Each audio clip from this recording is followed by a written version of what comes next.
a little longer dance today. I like it. Getting my brain to work.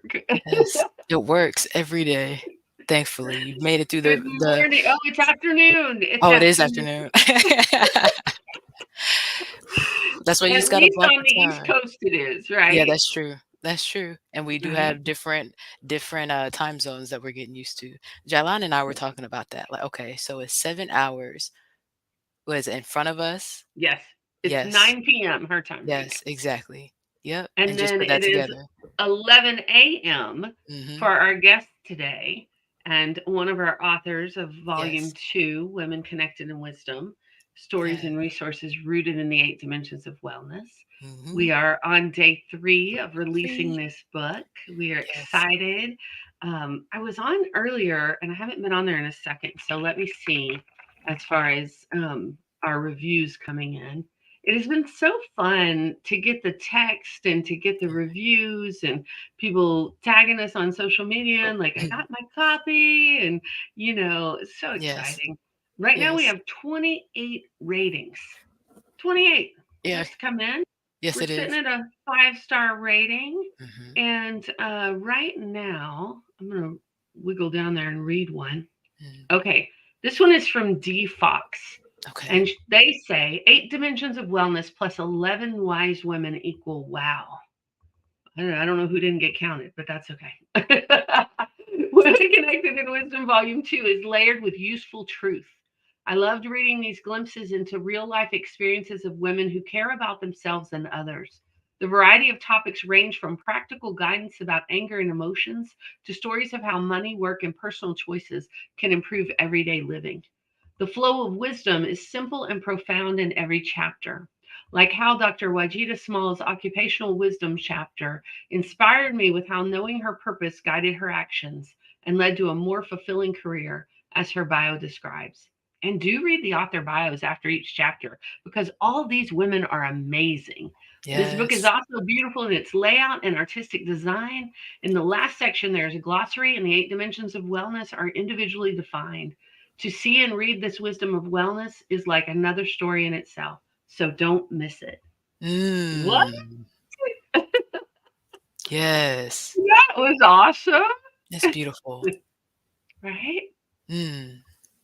I am excited to welcome today one of our authors Me from too. Volume 2, Dr. Anna Gottman. And yesterday we were on a live and she was like, hey, y'all, I want to interview y'all. And so we thought, well, let's kick off day 3 with this. Yeah. Does that work for you? You know it does. Let's All right, do it. let's bring her up here. Hi, Dr. Hello. Anna. Welcome back. Good to see you. It was great. Yesterday was a great show. Thank And you so yeah, I much. thought it's like, let's turn the tables around. Let's hear from you because you're interviewing us and Yes. you contributed to the book and you're editing it and it's volume 2. So I'd love to hear everything Mm. about your experience and your journey. And Yes. so, so here we are. I Right? love it. And So, Christine, I'll let you start. When you think about it right now, where do you go? Oh, I go back to the beginning. I mean, I go back to how we met and lifting up and shouting out our friend, Dr. Joe Vontrius, Tolliver Russell, Dr. Joe Veazey. I met Joe at a Gwinnett 101 civic meeting, and we knew instantly we were going to be friends and we were going to do work together. And I had been running a Monday manifesting mastermind group for years. And Anna, you and I connected. Actually, it's part of the whole manifesting story. So I had been running these manifesting groups for years based on Jack Canfield's work, and I met Anna at a retreat for Jack Canfield. Like I didn't even, until I'm saying it out loud, I didn't realize. Whoop whoop! Here we go. This is years in the making, y'all. This it whole is, it moment, is, it It is. this really whole is. moment right here is Mhm. years in the making. Yeah. So I've been doing these mastermind groups. I had one that was wrapping up, and I reached out to Joe and said, "Hey, Joe, you want to do this one with me? Like, let's shake it up a bit. Let's do some different things." And she said yes. And Shannon was one of the people she invited. I'd invited folks, she invited folks, and this was pre-pandemic. And we would meet at 7 a.m. on a Monday morning in a local coffee shop. This is how dedicated we were. Post-pandemic, we now meet at 10:30, but that's a whole nother story. But we would meet and we just started forming these relationships and supporting each other's businesses and our work in the world.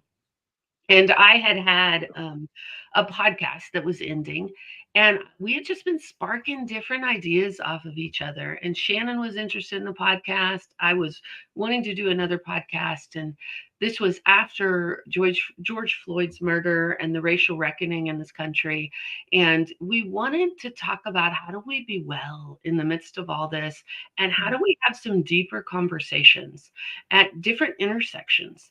And here I am, a middle aged white woman, and here's Shannon, a young Black entrepreneurial. And like we were having these discussions, and Shannon's like, more people need to have these discussions. I don't think more people are having these. And so I called her one day and said, "Hey, you want to do a podcast?"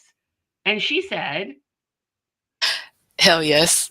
And I usually don't talk like that, and I always have to put the caveat because I was like, "You know what? Yes, I wanna do this," and that was my answer, and Imma be honest about it. right? And Yes. so we started. So this was another interesting fact. We were supposed to go live on January 6th, in 2000, and get my date right, 21. Is that right? Yes, So we 2021. right, because there was another major thing happening in our country that day, a little Mhm. insurrection happening. So we did not go live that day. We started the podcast a week later. Yep. Wow. Right. And so Wow. what a time to have a podcast talking about how to be well in the midst of chaos, and Yeah. how do we do this in the different intersections. So the podcast started. We just yesterday we recorded episode 136. You know what it is? 135. Yes. Thank Y'all, you. I'm so sorry. My brain is so fuzzy right now. So we recorded episode 135. We're ranked in the top 10% globally. And really, the credit to that is we keep showing up, right? We keep showing up. We're interviewing amazing guests, amazing women on all the 8 dimensions of wellness. And we were having conversations with our guests, right? How many of them were authors? How many were not? And as you know, Anna, I was co-author with Dr. Sheila K. Collins for Still Point. That's how you and I met. Well, no, we met when she was doing her book Warrior Woman, and then you were with us on that journey for Still Point. And so I knew the power of a book. I knew the power of books opening doors and getting you onto stages and speaking and opportunities that you sometimes don't have if you're not an author.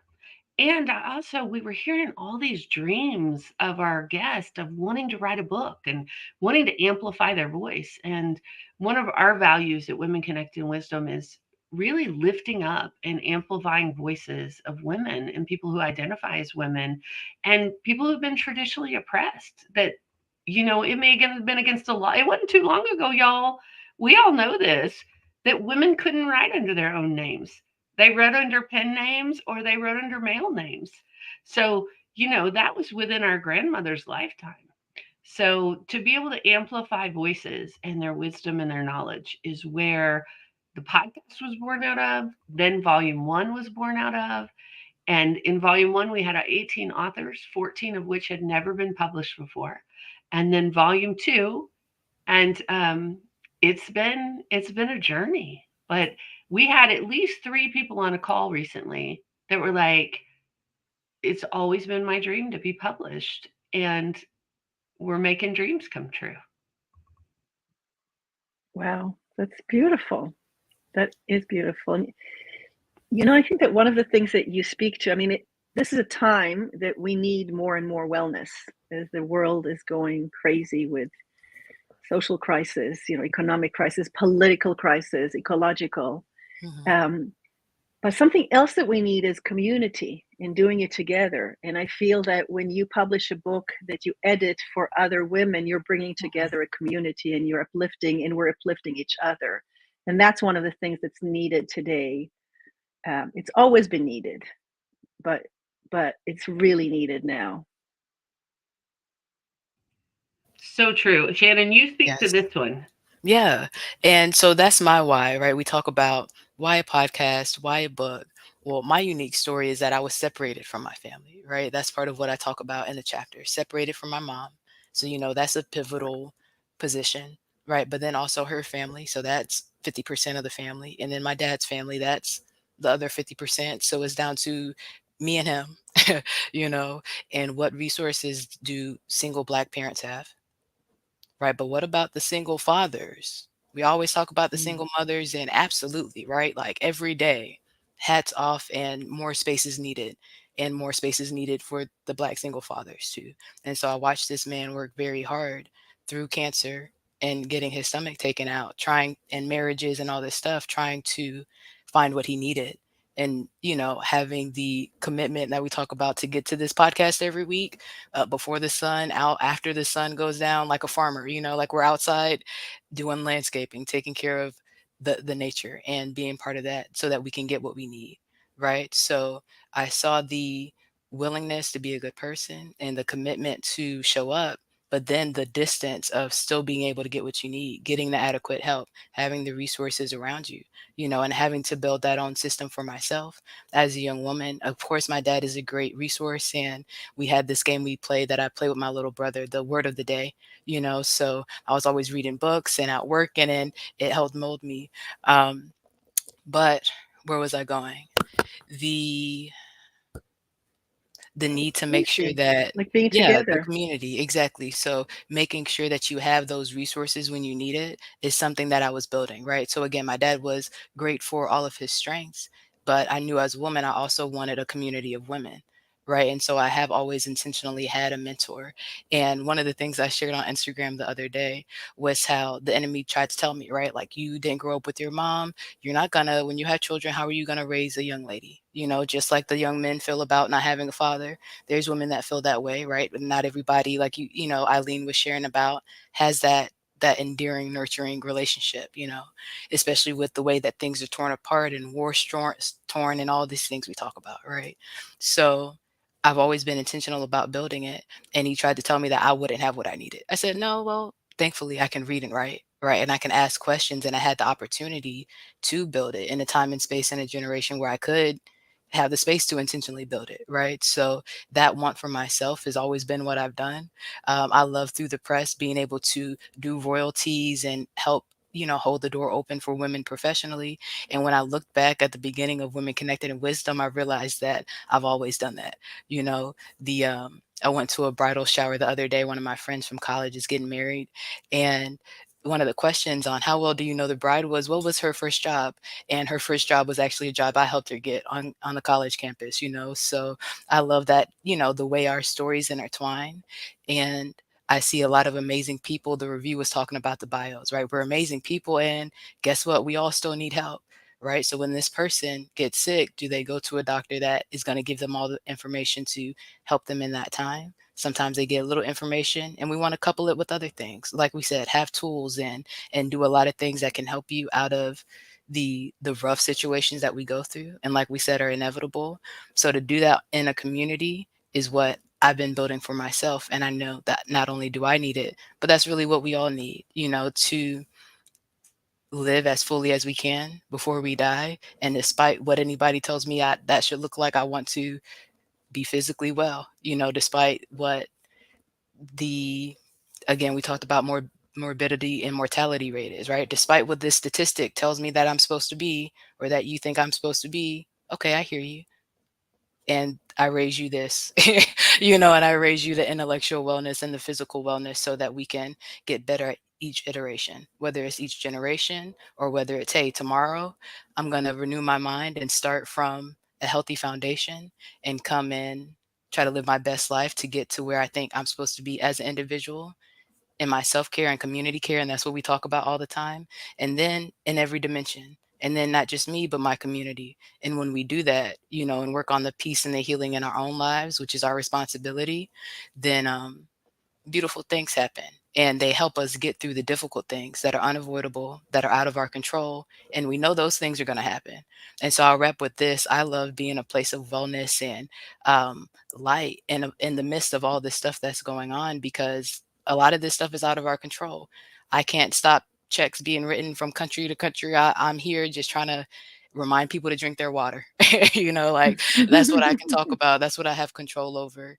And it's an honor to be able to do that with women, again, from their 20s to their 80s, from around the world, and find the commonality so we can help each other and support each other in our strengths and weaknesses, but also celebrate your life. Dr. Gottman, that you are a model and then came to get your PhD and are helping people. That Christine, as a social worker, has been able to come and help people move through the grief and let go of stuff, and partner with so many women in the midst of dealing with stuff from Texas, and um, growing up on a farm, and maybe she did something with nature. She's an amazing gardener, and instead of always being in her garden, she sacrificed that time to come plant things in people and pour into people in a different way. So that's what I Mm, think about when I think about why I do it. mm, love it. Thank you. I think you speak also to all the stories. In a sense, no one knows how to be a parent, right? Right. So we start, and sometimes we learn from what we didn't have. I always say that the first That's 12 right. years of schooling that I have taught me what never to do Mm. again. Hmm. So everything is like a teaching for you. And I think that all the women and you, all of us in the book, we speak to an unknown, compass and finding our own way. It's like The each unknown. woman is dealing, yeah, it's like each woman is dealing with something that was traumatic or really Yes. challenging, like Hmm. you're sharing Yes. your childhood, and yet the intuition to find the next thing and the next thing and the Yeah. next thing. And here you Hmm. are with this podcast, which is Yeah. so successful, and the second Thank volume you. of the book. That's the intuition that you have to Hmm. go for the next step to live a Yes. better life. And I think that that's what you're offering readers, is like, Thank you. listen to the stories, read them, take an idea from it, get inspired, but mostly use it to build yourself to go and find your own way and do what you need to do, Yes. right, in order to live your full life and not some Yes. one of the author's life, right? No, and we can't be each other. I'm never gonna be Mhm. from Israel and have your story, Yeah, and we can both take up as much space as we possibly need, and there's still room for you. And yeah. one thing I want to say too, we were talking about the importance of all the 8 dimensions of wellness. And that's what really struck me when I was doing this project with an interior designer and architect that I was working with. And we were working on a wellness center. I was going to do the social media, right? And so I'm working through the mood boards, thinking about how I'm going to organize the graphics, what am I going to design, color palettes, and of course, the content for the posts, right? The copy that we're going to be talking about. What's the value add when they're on the page? And I came across the 8 dimensions of wellness. And I said, now, how did I graduate cum laude at Kennesaw State with a bachelor's degree in psychology, and I've never heard of the 8 dimensions of wellness? If I haven't heard of it, has everybody else heard of it? Probably not. And most times when I ask people, just like Eileen was asking people about anger, they didn't know what it is, and that's okay. So let's talk about it. So to be able to talk about self-care and community care, and like you said, all these different dimensions, I feel like it gives people an opportunity to let go of the weight because of how heavy it felt. When you say, hey, it's a whole dimension of wellness and there's 8 of them, like, you should be giving it's that serious. Your life is that serious. Give it Mm, the weight, but you don't have to hold the weight. You can see it, we can process through things, and all you can do is one step at a time. That's where you are anyways. yeah. So yeah. Yeah, so you have 8 resources. I mean, not just 1, but there are 8 resources. And pick Yeah. the one at this moment in your life that calls you the most. And then at another time, pick another one, right? And a lot of times it's the one that you need. Again, the first volume I talked about starting Shayla Glow with my unemployment.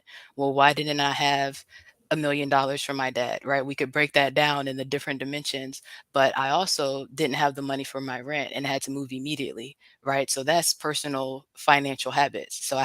So what is the need showing you? I need to look at my finances. Okay, if you start not looking at that need, that's when life throws a pebble. and then it throws the brick, and now the wall's on top of you and you're trying to figure it out, but now I'm in a place where somebody reverses into my car at a green light and I could say, okay, let's just take care of it. There's nothing that Wow. I could do. I put Beautiful. it on the horn, like, Yeah. so let's take the next step. So Yeah. that gives, instead of the anxiety around, oh no, this is happening, like Eileen is Yeah. saying, like, what is the emotion showing you? Like Sula's chapter is saying, in this moment, with this emotion showing you this, where are you strong? Where is your weakness? And the beauty and what I love about business and us collaborating is that your weakness is not, it doesn't take away from your worth. It shows the opportunity for you to build community. And when Anna is strong and I'm weak and she helps me, okay. And then when she's weak and I'm stronger, okay, and we're good. It's not a Yeah. now you're less important because you didn't know, so it Yeah. gives opportunity to build community that way. Yeah. Yeah. And I think it's important that people realize that you don't have to do, like, it's not everything. It's like we each do one step at a time. I talk about Right. it in so I have a book that I'm promoting Yes. that's pre-launching Remind now, us of the name launching of next it. week. It's called Calling: A Practical Guide to Accelerate Your Spiritual Growth, and it's launching November 1st. So you can pre-order it now, and it'll be available November 1st. And one of the ideas I speak about is that 1 degree shift can change your life and your world. And it's the accumulation on an accumulated basis, one little shift. You do it again and again. There's this, it's called the airplane 1 to 60 or something. It's like a rule. If a pilot by 1 degree changes the direction of the plane, like 1 degree is very small. So if he had to land immediately, or she, it wouldn't make a difference. But if they go for 60 miles or they go for 3 hours, they're going to end up in Chicago and not in New York, just with 1 degree shift over a longer period of time and a distance. So that is like, sometimes we feel we're small. It's like, there's so much, everything in my life is not working Right. because there's something at the core and need, or something that really needs to change. But if you do just 1 degree shift, and I feel like that's what you're speaking about when you shared, Shannon, all the examples of how you're here now from where you started. Yes. It's a 1 degree shift, one small action, one dimension of wellness, one little step, one story that inspires you, that uplifts you.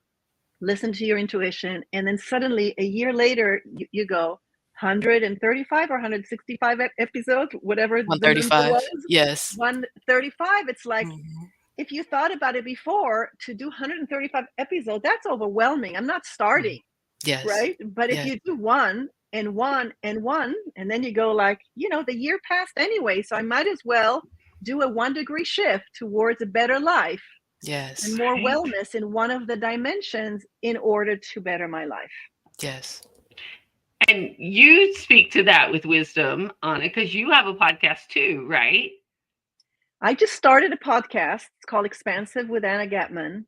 Right. And it really, it's about personal tools for challenging times, and how we need to accelerate, if I may, we need to accelerate our spiritual growth more now even as before, because things are coming at us at such a rate and such an intensity that if we don't show up as spiritual beings, rooted, grounded in the earth as light beings, it's going to thrash us around. We're going to be depressed, anxious, feel that we're doomed, that the world is going down. And it's at those times when something so horrific occurs in the world, if it's a flood, if it's a fire, if it's a war, is at those times, even more than other times, that we need to reach out, like, not to take sides or to hate someone else or to be justified, or to reach into the highest of being human and not into the lowest of being human. And so that's what the podcast is about: how to be our highest self, our planetary human, Yes. where we are one consciousness.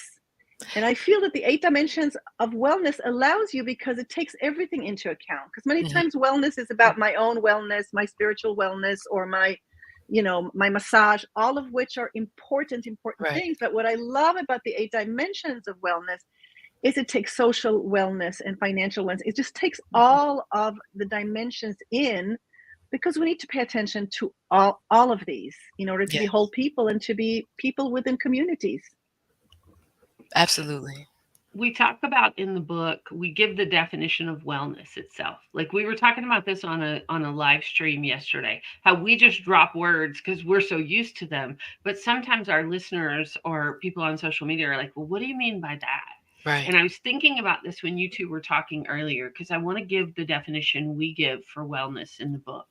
Mhm. We say wellness is a conscious, deliberate process that requires a person to become aware of and make choices for a more satisfying lifestyle.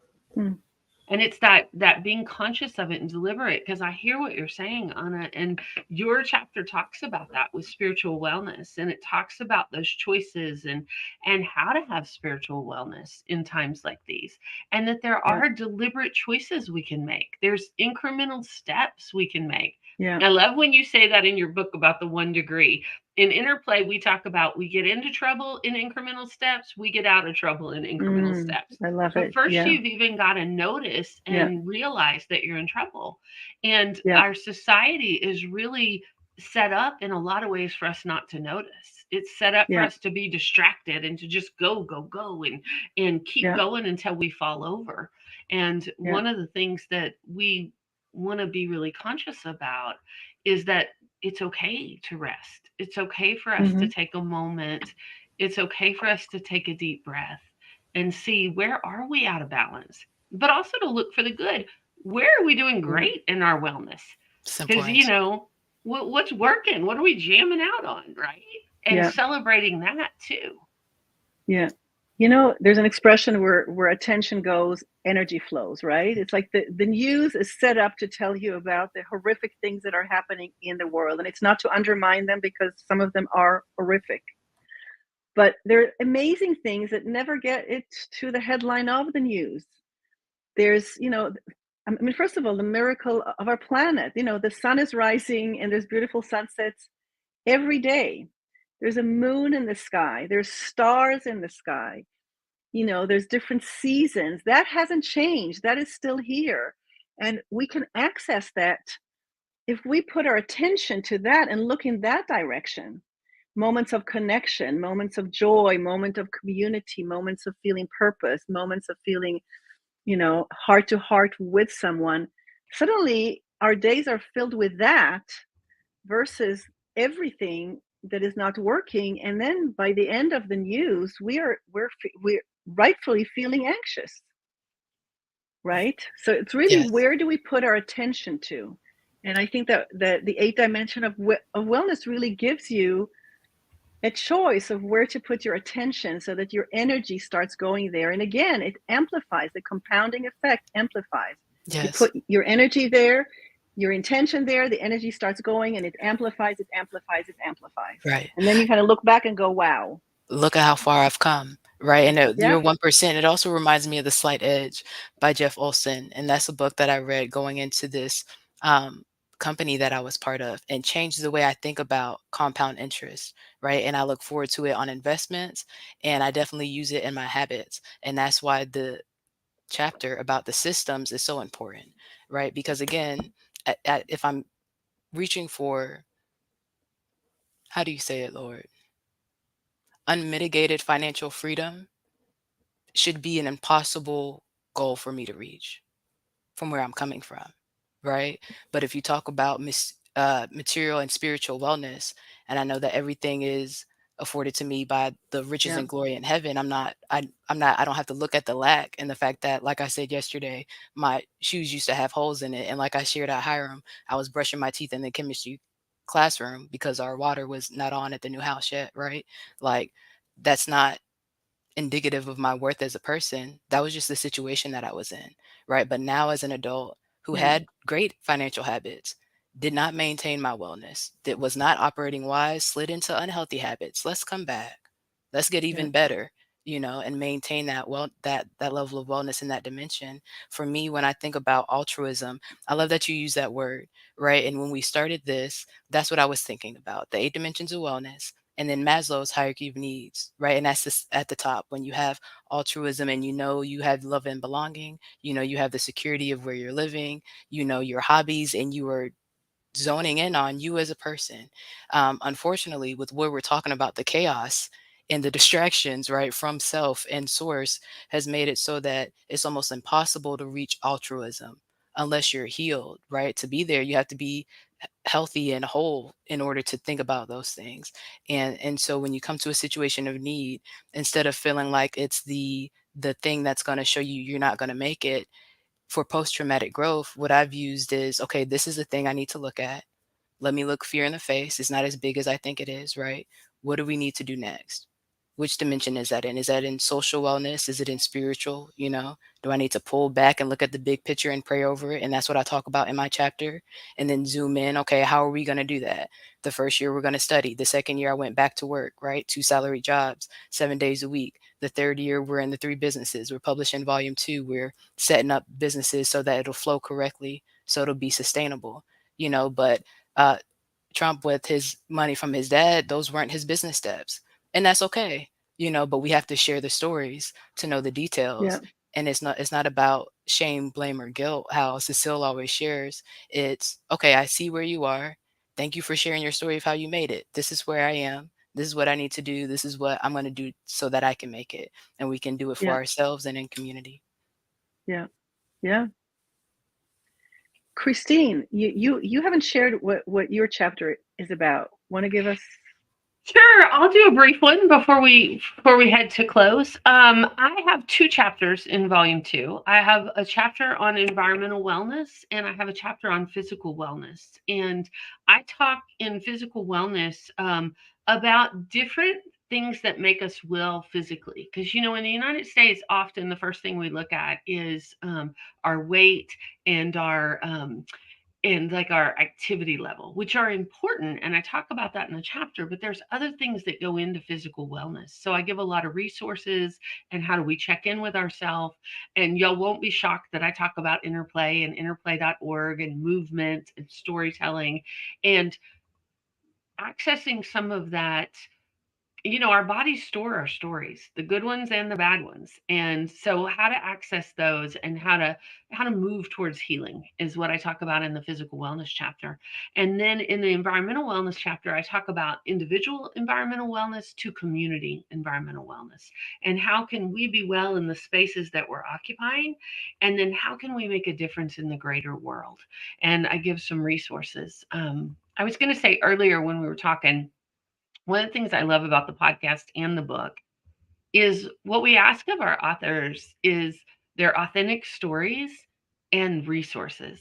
And we Mm, consciously do that. And we were talking about this earlier about the link about community and different people offering different things and resources. But I think it's important because we want to connect with our individual stories and be authentic, and we want to tell folks how we do it.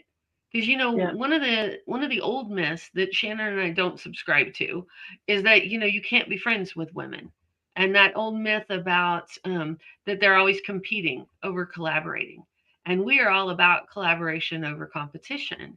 And one Yeah. of the ways to do that is to share our resources. Like, how did Yeah. I do? How did you do that? What worked for you? Right. And to be able to share that, and it may work for somebody, it may not, because different tools and different resources resonate for different people and at different seasons in their life. But I think that is something that we do differently.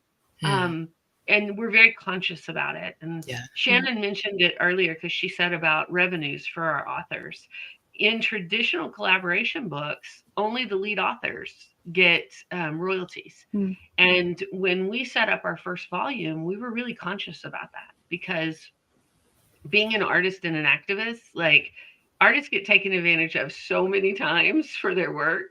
And we were like, we don't want to do that. We want Mm. to build a different model that if we're doing this together and we're doing this in community, then everybody benefits.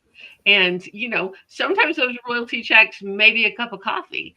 And we're a small business, right? And at first I was like, oh, well, that doesn't. First I was kind of like, oh, I wish these were bigger, right? And then all those writers, those Hollywood writers, went on strike, and we're Yeah, they talking about did. their royalty checks. And I was like, we're writing some bigger royalty checks than some of these big guys Oh, are, that right? wow, that's a good point. I didn't even think about that because some of them are 0.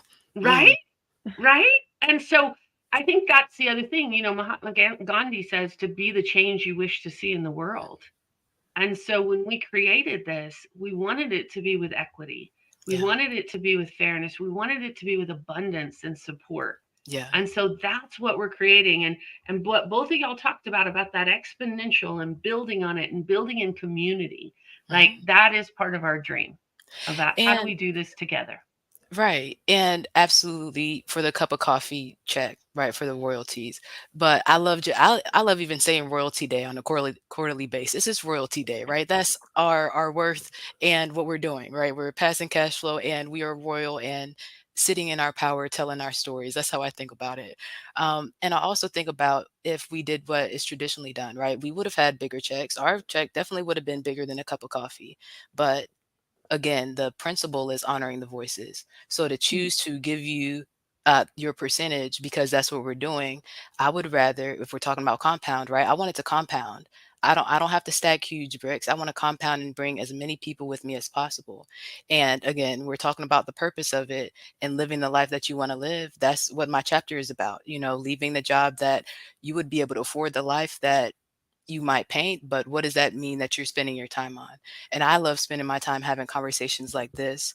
And to wrap it up, I was thinking about um, the lie earlier. And the truth was that not that I was separated and ill equipped, was actually that I had a wider variety of information. I've helped a list of women cook Thanksgiving dinner. I've helped a list of women help wrap presents for their children, And so even if, like Christine, we've been doing a really good job at reminding people that you can have a tool chest of tools, right? And things that work for you, strategies that you like to apply, but have variety. Sometimes the tools that we get are not even for us. They might be for the next person beside us, right? So maybe you won't ever use that, but that's what that person needed. And you're just catching up, telling them about what a beautiful conversation you had. And now that person got what they needed. And that's how women connected in wisdom can keep going, So what I think about is actually letting go of our stories. And one of our authors, Marla, the designer of our book, right, talks about epigenetics and how we transition the verbiage, Christine, to holding both grief and gratitude, to acknowledging it. That's where I'm at with Hmm. it. Like, I know there's epigenetics. Who knows what those stories are? I told you how far separated I am from my family. Like, I have no idea. So we're going to assume some stuff needs to be let go, you know? And if we know, and I love Marla's chapter, how she talks about equal and opposite. If there's been compounded generational trauma, there can be compounded generational healing. And that's part of my purpose. So that's why Women Connected in Wisdom. And that's why I left my job to go get it because it's worth it. Beautiful, beautiful, beautiful. Yes. Anna, thank you for requesting this time and for being here and asking us questions. Is there any shout outs you want to give to our listeners before we wrap this live? Well, I'll say two things. One is for the book.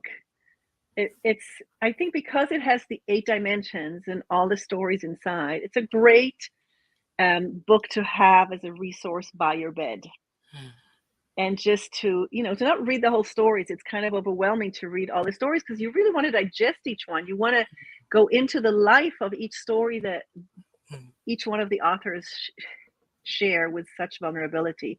But to have it there and read one a night or one when you need, I feel is the way to go with this book. mm. And so that's just a shout out for that. Thank you. And I'll say anything you want to my book, my mystical moments, which I share twice a week in my expansive community. All of that is at annagatman.com. And thank you for being open to turning the tables around and share Yes. your story. And it's been fun, really. Of course. Absolutely.